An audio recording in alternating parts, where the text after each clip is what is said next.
2. 1, 2. 1, 2. Lol. LOL.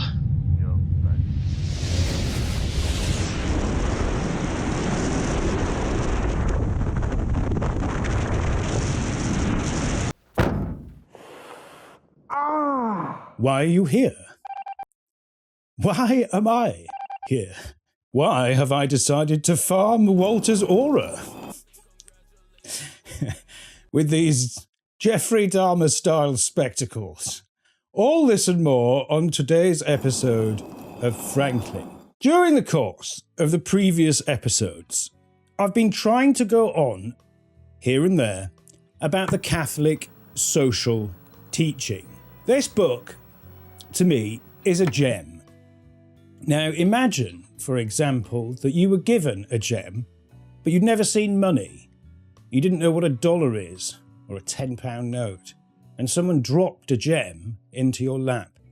You wouldn't recognise it, would you? That's what the Catholic social teaching is. It is a thing of almost immeasurable price, of enormous explanatory power, of indeed a civilisational value. I've wasted much of my life on books, as is evident from the things that I go on about. But I can't think of one that has the explanatory power of this one.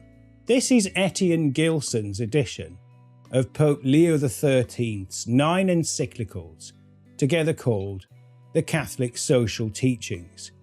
Today I'm going to explain to you why it is so powerful, how it predicted the chaos that we're in, and how it prescribes the remedies for the chaos that we inhabit today. First of all, one of the reasons why you never hear about this is the mass-produced culture that you live in is intellectually dishonest. The fact that mass culture is mass-produced is itself a surprise, but it's obvious when you point it out. The Catholic social teaching was written towards the end of the 19th century.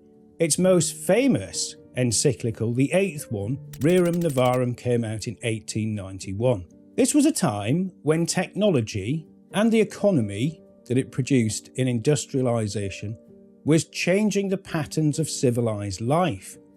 It was resulting in new forms of social organisation, new movements of social agitation, new forms of conflict in society, and of course new values to explain this new world. One of the tragedies of the life that we inhabit now is that it is intellectually dishonest.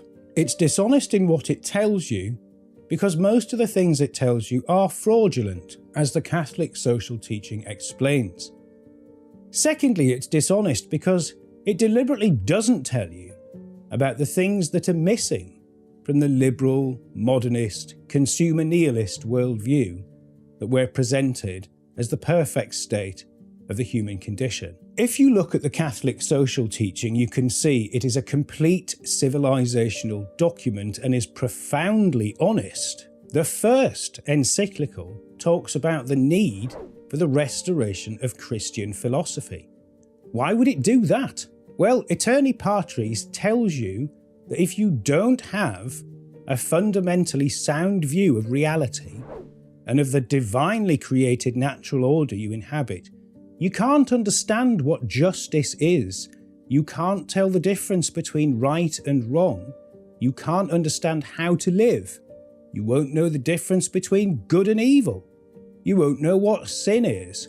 You won't be able to create a social order or justice or a balanced economy. In fact, you'll create chaos, as the Catholic social teaching predicted, and your society will suffer a total moral collapse. Does that sound familiar? Of course it does. That's the reason why you've never heard of it. The Catholic social teaching came about as the Industrial Revolution was transforming our world. The Catholic social teaching also came about at a time when something called modernism was coming along. The foundation of the Catholic social teaching is, of course, in the correct apprehension of knowledge. How do we know what is true? How do we know what is real?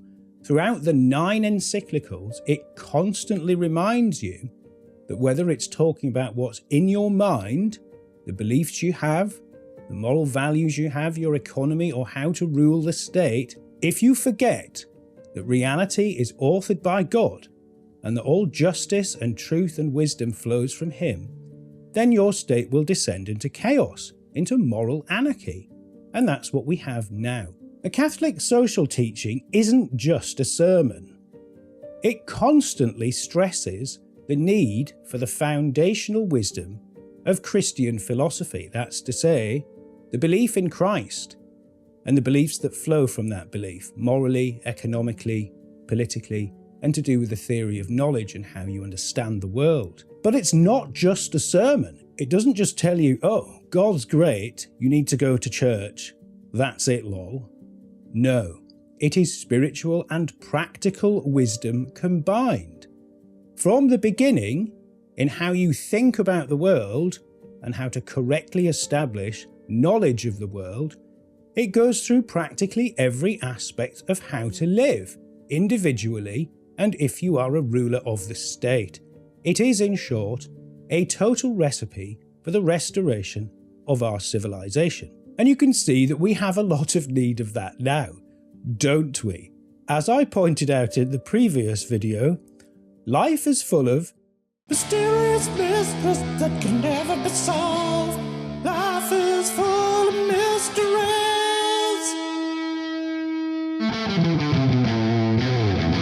The mysterious mysteries include this one, the intellectual dishonesty of the system that rules you.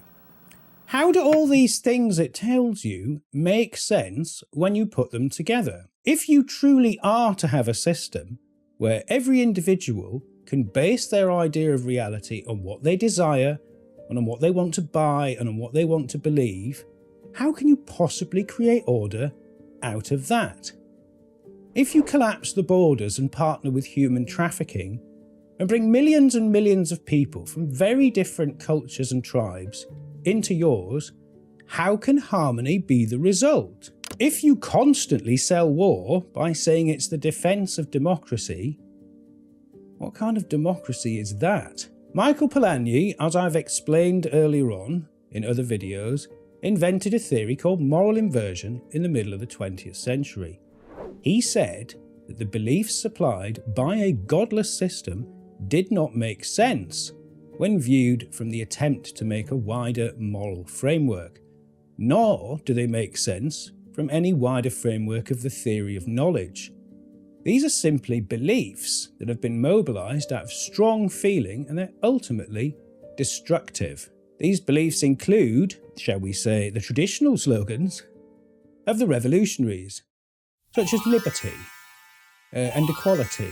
As you can see from the system that surrounds you, when man is given his liberty without limits, it doesn't improve him morally. When man pursues the idea of equality as a political principle, the Catholic social teaching said that the result would be chaos and a total moral collapse. You can see that in the nihilism that you have around you.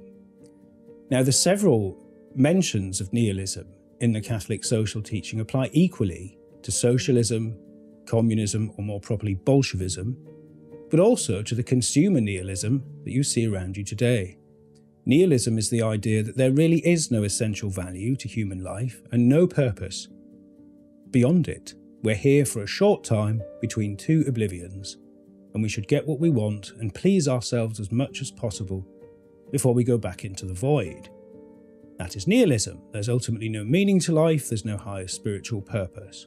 The Catholic social teaching came out at a time when a thing called phenomenalism was becoming very popular. People don't talk about that very much, but it's fundamental to what you might call the modern idea that produced the modern world. The Catholic social teaching reminds you that human dignity relies on the essential value of human life because it's created by God and it's infused with that value by God. If you delete God, then it doesn't have any value, does it? And so where do you look for the value of life? You look inside yourself, to your fantasies, your imagination and your desire. This is what the phenomenalists did. People like Sigmund Freud and his twice-nephew Edward Bernays, who almost single-handedly invented the means by which we've been governed for over a century, which is advertising or propaganda or marketing, the mobilisation of intense desires and their attachment to symbols to sell you some god or other. Bear in mind that liberal democracy itself was produced. It didn't emerge naturally, and nor did the many tendencies of the 20th century, which I've explained as tribal customs, whose function was to replace the customs of Christian civilization. So distant are we from those principles today that to read of them in the Catholic social teaching will be shocking to some. There is another enormous power in the Catholic social teaching, and that is to present to you the astonishing idea that there is another and indeed a better way to live in every regard. From within your mind, to the personal level of your own life, to the way that we rule and compose our states and our economy. That is the Catholic worldview, and it's almost completely vanished from the informational picture we have of reality today. And how could I make such an astonishing claim? Well, I'm going to briefly read out some of the titles of the encyclicals, and then I'll explain to you what they go on about and why they're so important. I could put my intellectual spectacles on, but as we all know, they don't have any glass in them and they don't actually help. It's very dark in here, where I've been banished by Walter in order to suffer. But hey-ho, as Ernst Jünger said, show me your relationship to pain and I'll show you who you are. Gilson's book, which is excellent, and of course doesn't exist anymore for that reason, can be found in a modern edition that doesn't look like this. It's not very expensive, and if you're ever going to buy and read one book, I think this should be it. What he calls the Leonine Corpus, the body of work of Pope Leo XIII, and the 9 encyclicals of the Catholic social teaching, plus 3 encyclical letters on related matters. So the first one's on Christian philosophy, and I've explained to you that that one is about the basis of reality, how to think, how you know what's true, why that's important for everything else. It's basically the foundation of human knowledge. I told you, it was honest, intellectually honest. The Catholic social teaching is also extremely thorough, but don't be intimidated. This is not a dense philosophical work written by some buffoon like Martin Heidegger, full of nonsense jargon and ridiculous terms, or the crippling expression of the Aspergic end of the spectrum that we can see in Immanuel Kant. No, this is clear. You can understand it. Ordinary people can understand it. It makes immediate sense, but read it again after you've read it first, because there's a lot more to it than what appears immediately. The second one is on the question of human liberty. Now, most people don't realise that there are limits to liberty, and also there should be limits to liberty. Now, first of all, there are limits to liberty because there are limits to humanity. And now, that's a remarkable but true statement. The Catholic social teaching repeatedly reminds you of the limitations of the human condition, namely that man cannot be the instrument of his own salvation, that the promises of paradise on earth by the social revolutionaries are in fact fraudulent, they're lies, and they mislead you. And finally, that there are more limitations in human life than mortality itself.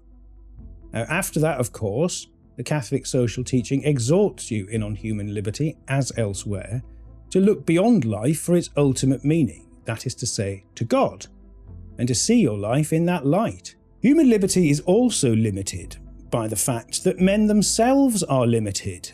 Their gifts are not distributed equally, say the Catholic social teachings, and it says repeatedly that human equality as a political principle is a lie, and that it produces chaos when it's applied to the rulership of the state and the formation of laws.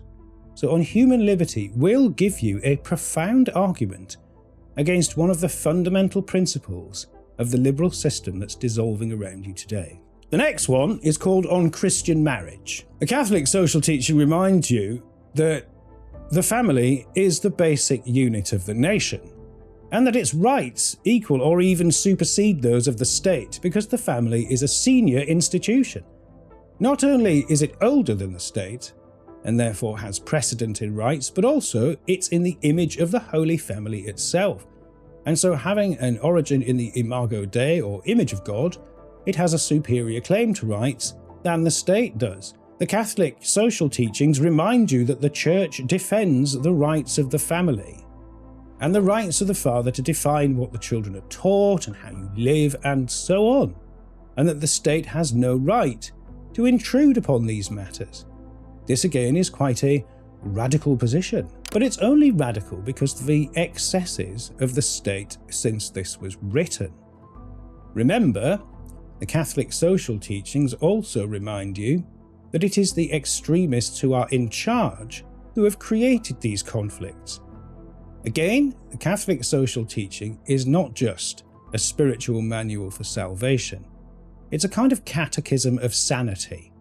It shows you what sane, realistic life could be like if we weren't ruled by people who want to replace Christianity with their own customs. The next one is called On Freemasonry, but it also talks about the growth of other forms of belief when men defect from the church.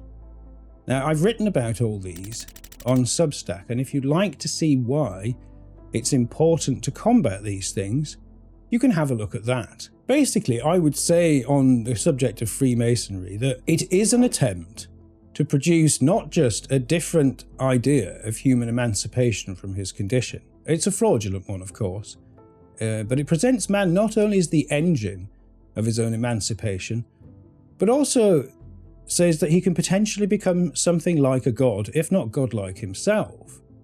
Forms of occultism, of which Freemasonry is one, are also described as godmanship. I would suggest to you that you look at the encyclical on Freemasonry in the light of the fact, and it is a fact, that what used to be conducted in private is now mainstream.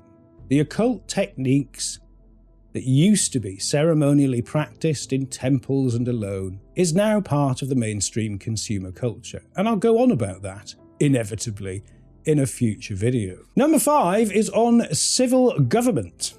It talks to you about how to organise the state, what natural justice is, and how that too flows from God. Again, you get a complete picture of civilizational balance, if you like, and it shows you at every turn, from the personal to the political, how there can be no balance and no real justice in the absence of the recognition of God and his natural order.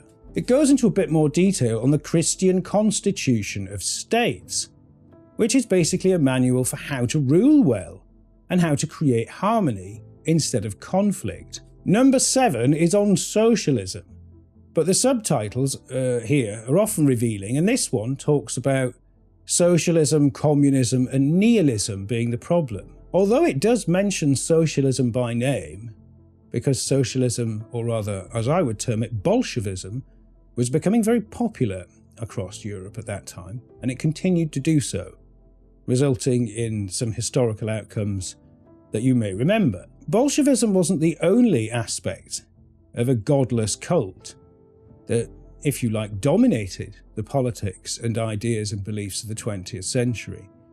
The subtitle mentions nihilism as well, and that's what we have today. It's certainly not an expressly communist nihilism, but it is a consumer one, and the liberal consumer system, I have argued elsewhere, is inspired by the same kind of permanent revolution that you saw in Trotsky. A permanent change, a permanent reform. This is also called progress. So this remarkable chapter will explain to you and help you understand what political processes and godless ideas shaped the 20th century generally, and delivered you into the paradise on earth that you enjoy today. The 8th one is Rerum Novarum, or on the rights and duties of capital and labour, or on the condition of the working class. It's the most famous one of all. I've just written 3 posts on it consecutively. It's rich with wisdom. It's absolutely luminous with it. There's so much to say about it, it's difficult to do it justice. It talks about rights, not in the sense of the human rights you hear so much about, but rights which flow from the recognition of God, his natural order, and the natural justice that results.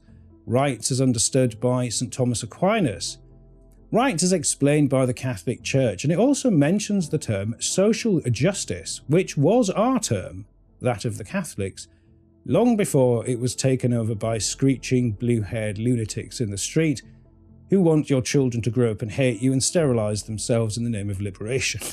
Just reading these things, even if you just read them as a revisionist history of the 20th century, they're remarkably insightful because it shows you how these terms have been stolen from the sincere appeals to sanity made by the Catholic Church, from the foundations of our civilization, which is Christianity, and distorted by people who want to destroy all that and replace it with their own obsessions. So the Catholic social teaching gives you new eyes with which to see your own life, and with which to see the past that formed the present predicament that you now inhabit. The last one, on Christian citizenship, number 9, talks about your duties as a citizen and how you should behave yourself. And there's a lot of talk of duties.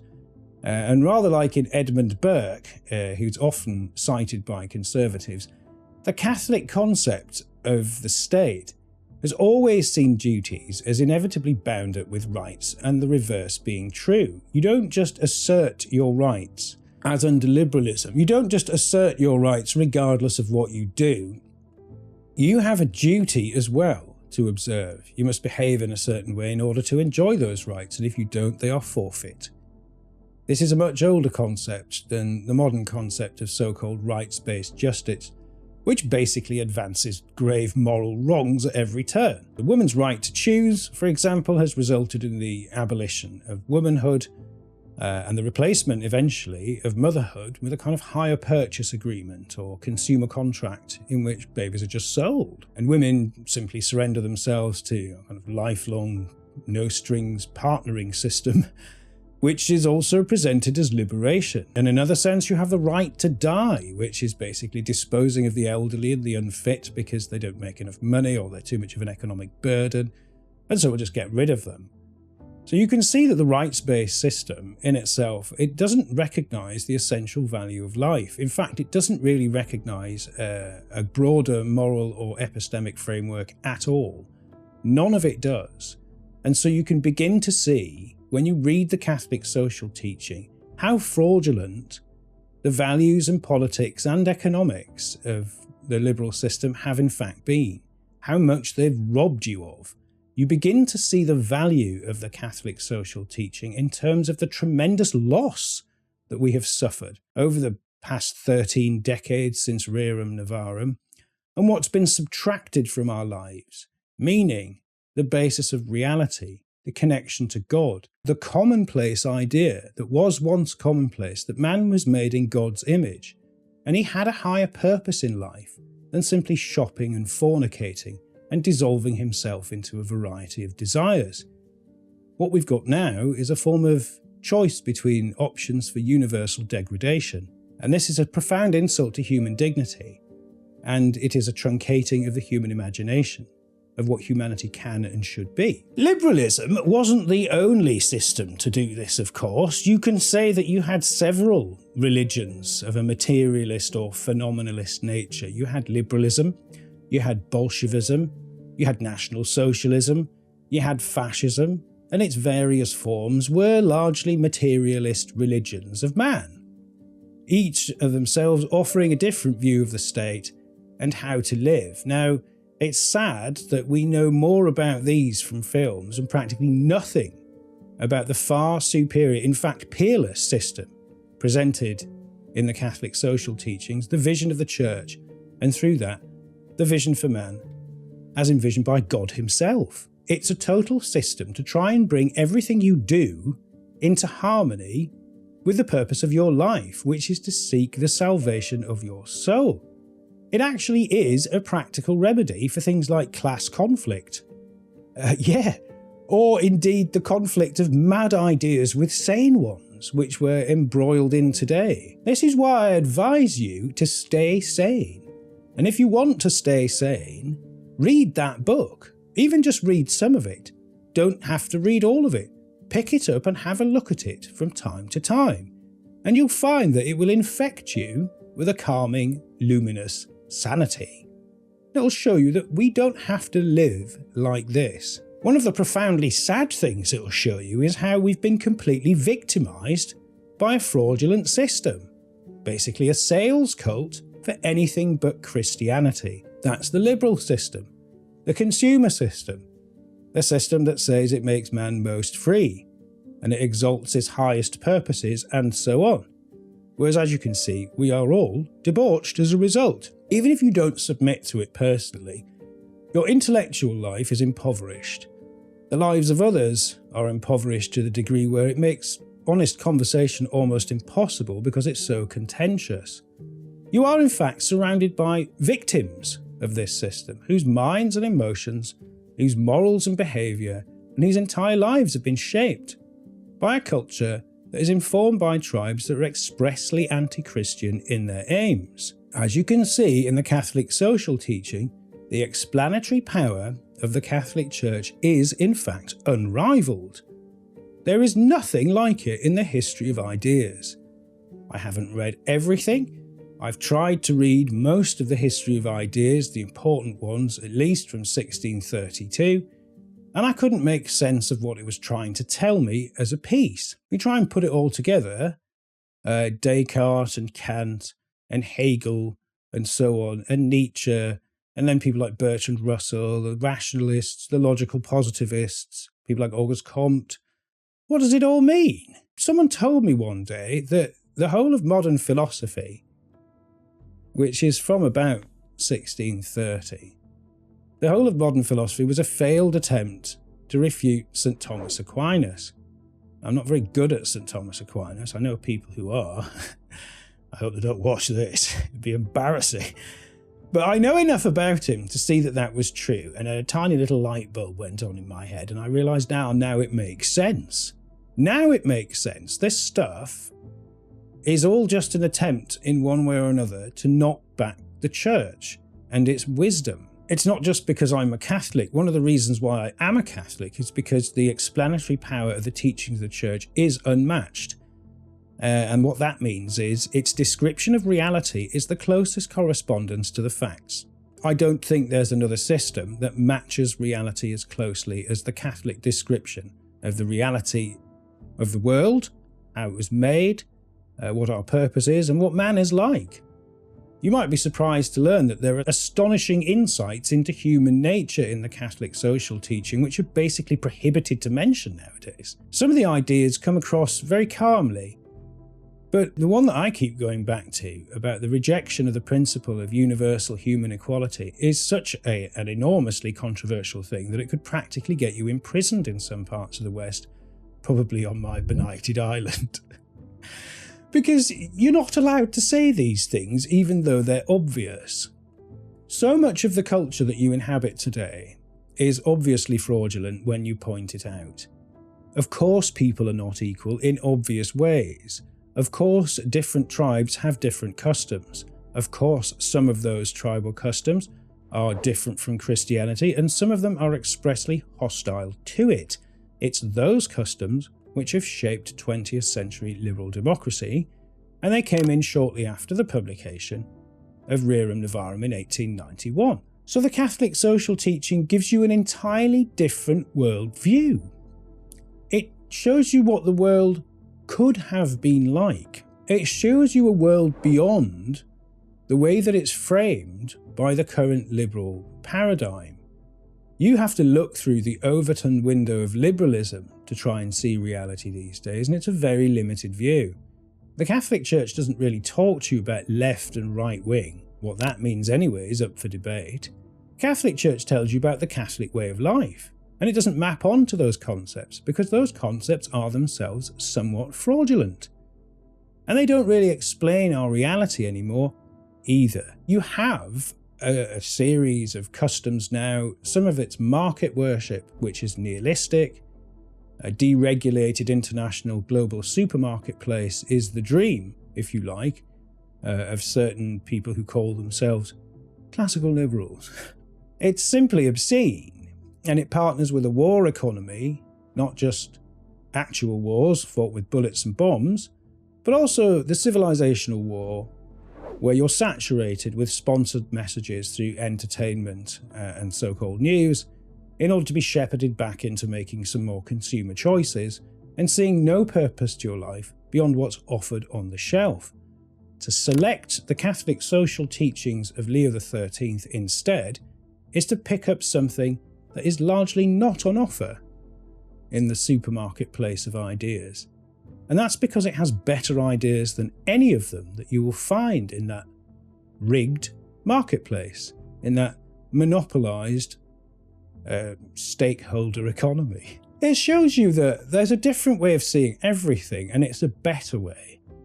And it's better because its explanations more closely correspond to reality, and it isn't selling you a false god, but the real one. The Catholic social teachings are urgently necessary today because, to put it bluntly, the Vatican doesn't teach them. It teaches the same kind of liberal globalist modernism that you see elsewhere in other ideological bureaucracies. Things like Google, NATO, Wikipedia, Reddit. These are the things that also inform the input of artificial intelligence, as it's falsely called. It's hard to make sense of a world which is so confusing, where you're saturated with a constant stream of information and seemingly conflicting narratives from a variety of equally insane factions. You could refer to this as the diversity of destruction, if you like. You have people telling you that their sexual extremism should be the basis of reality, that their racial grievances should be the basis of reality, that their political projects should be the basis of reality, and what have they all got in common? If you are confused by the diversity of destruction, simply look on the 20th century and the politics and social turmoil it's produced as A, B, C. And what is that? It's anything but Catholicism. If that's too extreme for you, consider it's also anything but Christianity. Some people would argue that you see too many different opposing views for there to be any real purpose to what's taken place in the counter-civilizational project of the 20th century. But if you see all these different platforms as having the singular goal, when combined, of completely replacing the Christian foundations of our civilization, then it makes sense. Another thing that the Catholic social teachings will teach you is that ideas are systematic. If you're sad enough to understand what the history of ideas means, you'll see that when you try and look at ideas as being formed in history and as part of history, when you try and ask the question, where do ideas come from, you find out there is a history of ideas and they come from certain places and so on. Now, you also start to see them in terms of the effects they produce. And this, if you like, is what becomes of ideas, if you like, a belief system. What's the systematic function of these ideas? How do they hold together? When you look at the Catholic social teaching, you can see it's a total system of ideas. Again, it tells you how to live your personal life. It tells you how to organise the economy and the state. It tells you how to produce harmony towards the goal of human flourishing. It is, if you like, the manifesto for the common good, which is another concept that it introduces, the common good. A total system of ideas dedicated to human flourishing to produce the common good. That's the Catholic social teaching in the spiritual, political, practical, economic and everyday lives of everyone. That is a complete civilizational idea. It's a system of ideas. Now, when you look at the ideas that we have now, what's produced by that system? You're not used to thinking like this. You're not used to thinking of ideas being systematic. But the ideas that surround us now, which have been mass-produced by the dominance of mass culture by an elite ideology, this isn't an accident, those ideas are systematically destroying Christian ones. That's the basic project. That's the reason why any other ideas, for however long, can be entertained or tolerated in the liberal global idea. Because the liberal global idea is a systematic idea, and one of its chief systematic aims is to replace Christian civilization entirely with itself. And to do that, it has to exclude Christian ideas from its political economy, and it has to produce things which claim to have a better explanatory power. In fact, they don't. As we've said, they're dishonest. One of the chief arguments against socialism or nihilism, for example, the Catholic social teaching tells you that socialism is fraudulent because it promises that the abolition of private property will emancipate mankind, whereas in fact the Church argues that this completely undermines human dignity, and it says that the family cannot really have any dignity at all if it's completely dependent on the state. Of course, its rights are null and void, and its ability to survive is contingent on state permission. This removes the dignity of the family, and it's an injury to God and man alike. Most of the arguments that are advanced in the Catholic social teaching are advanced in this way.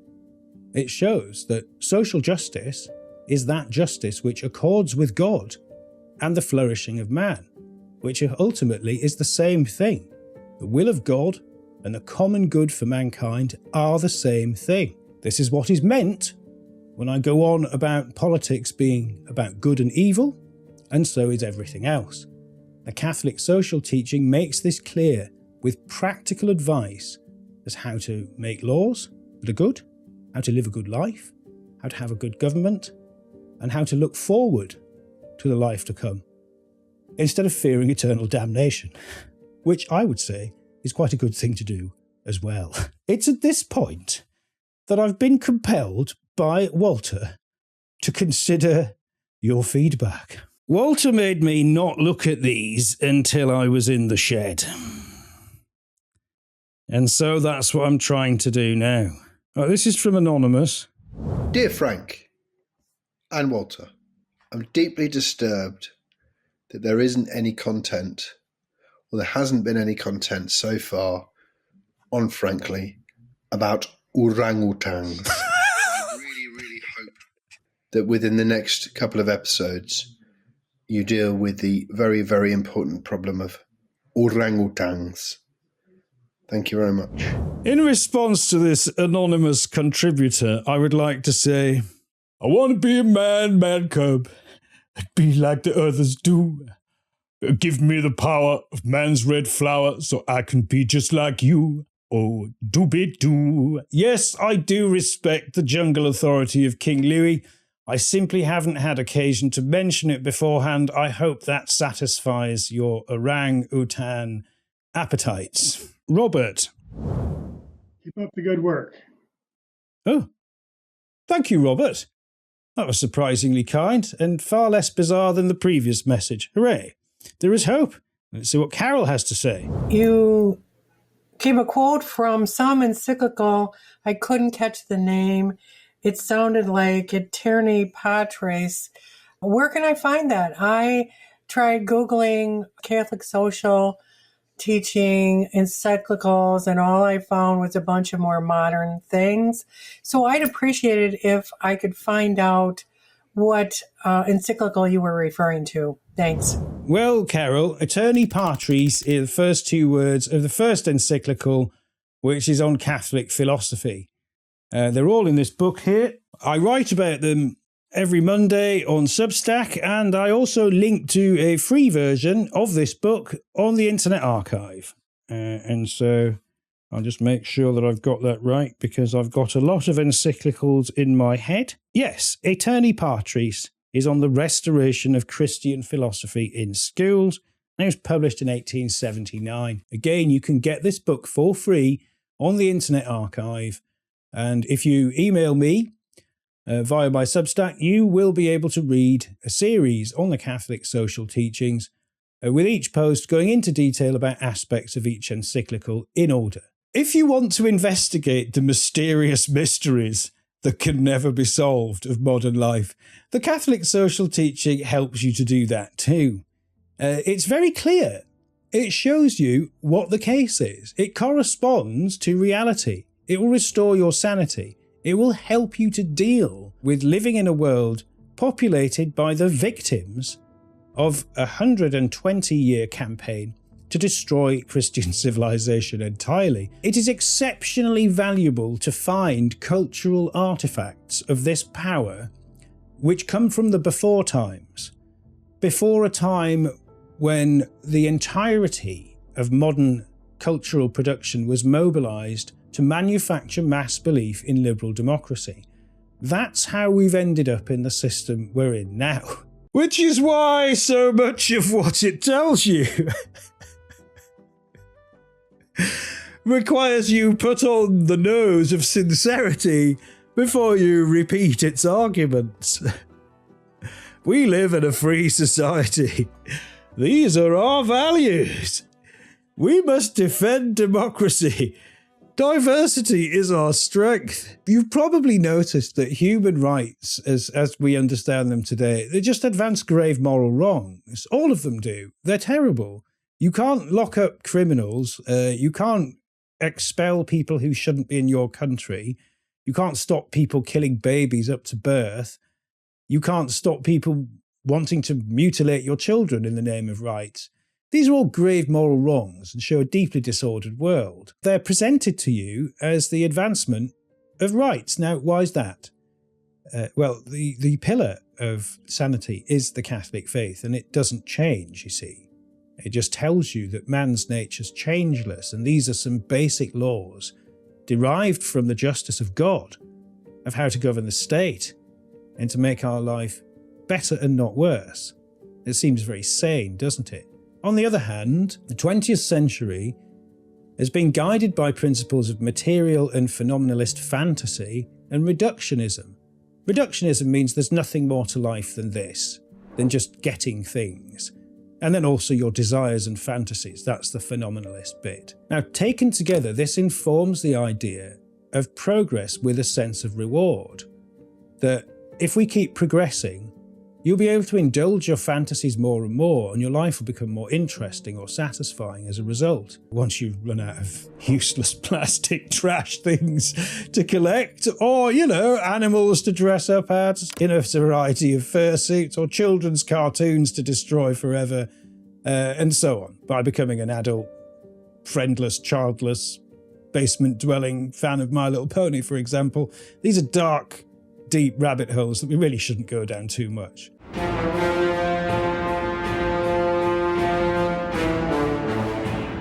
The idea is, of course, is that progress is progressive and it has to keep progressing, and this is where you end up with a series of increasingly degrading horrors presented in the name of human rights. This is where you end up, as we have today, with an international marketplace of selling babies that were created by scientific means to practically anyone who wants to buy them for any reason at all. This is, of course, not sane, it's not just, it's gravely evil, but again is advanced under the umbrella of human rights. Of course, human rights is largely a progressive cause into the void, and unlike the destination that's honestly presented in the Catholic social teaching, i.e., God will judge you at the end of your life, the Catholic social teaching is honest about the end of your life, that after it you will be judged by God, and you should understand your actions and those of the state in that context. By comparison, progressive liberal modernism, the consumer nihilism, social revolution, doesn't tell you where it's leading.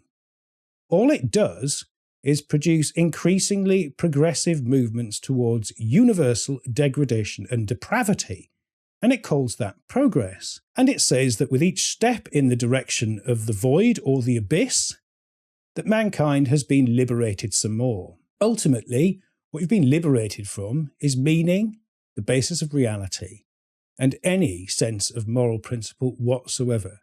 It is degrading to the human spirit in general and in particular. That means it degrades your personal life if you become victimized by these crazes, and it degrades your entire society, corrupts the basis of meaning, makes honest conversation impossible. You can be practically imprisoned for stating the obvious these days, and that's the reason why. That's why being normal is kind of persecuted today, so is being sane, because if you haven't noticed yet, The extremists are in charge in the liberal world, and it's their duty to make sure that sanity is criminalised. And there is nothing more sane than the teachings of the Catholic Church. Again, if you want nothing more than a refreshing change from a constant diet of depravity and insanity, then read the Catholic social teachings. It's refreshing. It doesn't soothe you like some indulgent spa weekend. It isn't some consumer treat that's going to make you fat or addicted. This is the real deal. It refreshes you because it's true, because it's just, and because it comes from the ultimate source of everything, which is God himself. This is the reason why it has such enormous re-civilizing power, because God himself inspired European civilization through the institutions of the Catholic Church between the 9th and 12th centuries. If you're gonna read a book about civilization, try that one.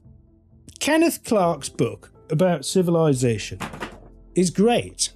I like it. I think I'm right in saying that Kenneth Clark converted to the Catholic faith before he popped his clogs, before he joined the majority, before he went to meet his maker. And this isn't surprising because he makes that argument that the Catholic Church basically founded what we now call European civilization between the 9th and 12th centuries.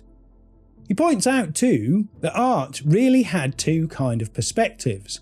One looked outwards to the light, upwards to beauty, ultimately to God. It taught man to look beyond himself to something better. The other type of art, he said, was primal, tribal, and bespoke of a dark interior, of totems, of taboos, of fantasies of revenge and murder. And this was the tribal art, an art of primal savagery, which is not limited to pre-industrialized civilizations, but is also mimicked today in modern art galleries. If you look at the work of the Chapman brothers, for example, or Tracy Emin, or indeed quite a lot of modern installation art, it's deliberately ugly.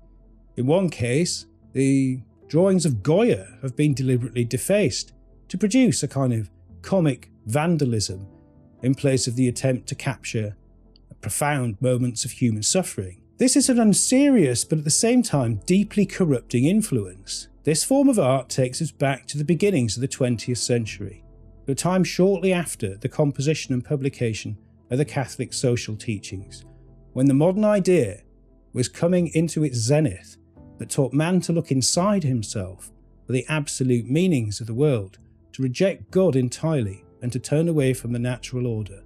And this is the beginnings of the darkness that has enveloped our world today.